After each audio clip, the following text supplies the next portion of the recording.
Hello everyone, you're watching The Luna Show and my name is Luna Legacy. I'm here with Vanity Prodigy. Yes, Vanity Prodigy, one of the most exciting performers out there in the ball scene. And we're going to be talking to her in just a second.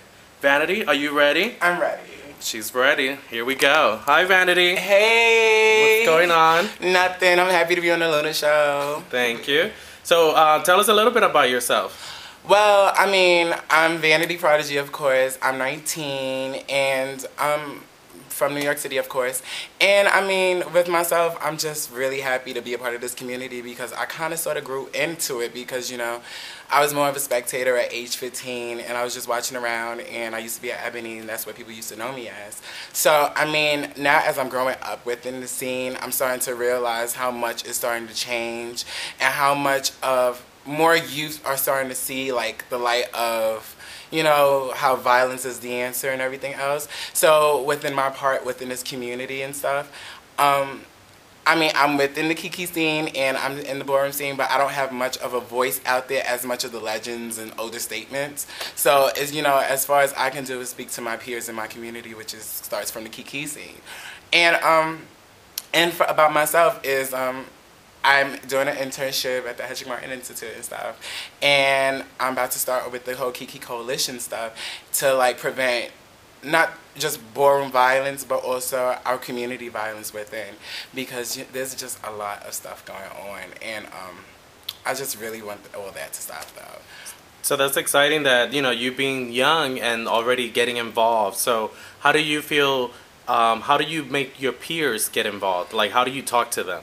Well, most of all, how I talk to them is that because a lot of them look up to like the older folk, you know, within our scene. So it's more of I'll ask like some people like just to come through and just to have like that little conversation with them, or I'll just have like pull them over to a side and just have a one-on-one conversation with them because it's like a lot of them depend on like the environment they're in and the crowd they're with, so that hypes them up on itself. So I like ask the leader of that little clique and be like, come on, let's calm down and let's like really enjoy what we're here to do. You know, all this is life, and all this at the end is like a Kiki, and all it hits is after all the violence is done is like reality. So, you know, more of like we just want to live life. So you do Drag's performance in both scenes actually. So what makes you do Drag's performance? Like, why not just Butch Queen performance? What is it about drags? Well, what about it is drags.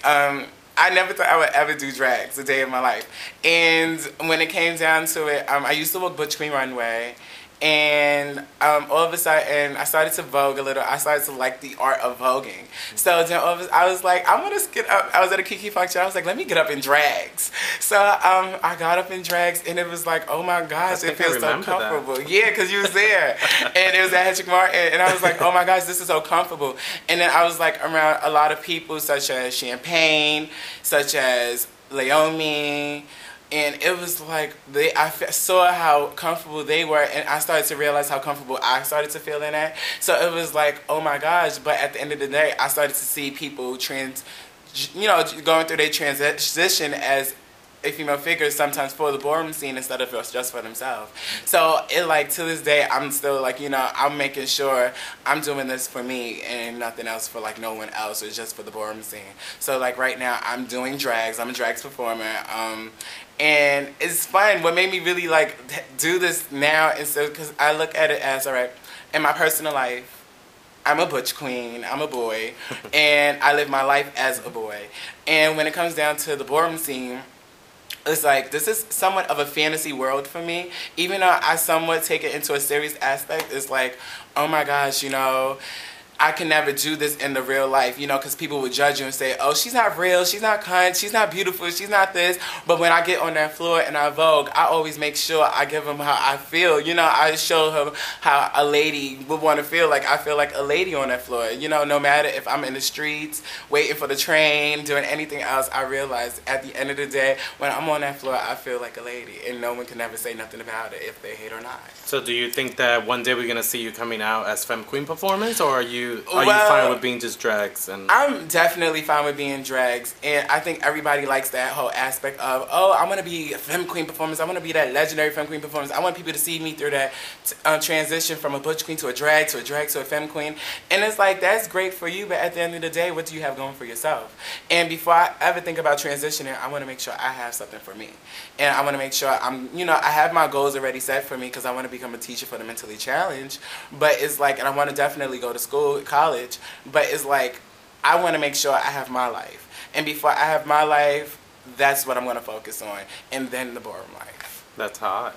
So you already said a lot of positive things about you and your life. So is there anything that you think you didn't say that you would like young people to remember when they watch this? Well, I mean, all I can definitely say is you're always going to hear a lot of negative influence and a lot of bad stuff, coming from you, coming towards you. Not coming from you, but coming towards you. And all I could tell you is like, who cares what they say? At the end of the day, it's how you feel within your own skin. And no matter how much makeup you have on your face, no matter how you dip, no matter what you do, no matter what your hair looks like, no matter how you dressing, it's all about how you feel. And I mean, I feel comfortable with what I'm doing, and I just hope you feel comfortable in what you do. Okay, well, thank you. Of course. And what are we watching? The Luna Show! Mwah! Thank you, and stay tuned.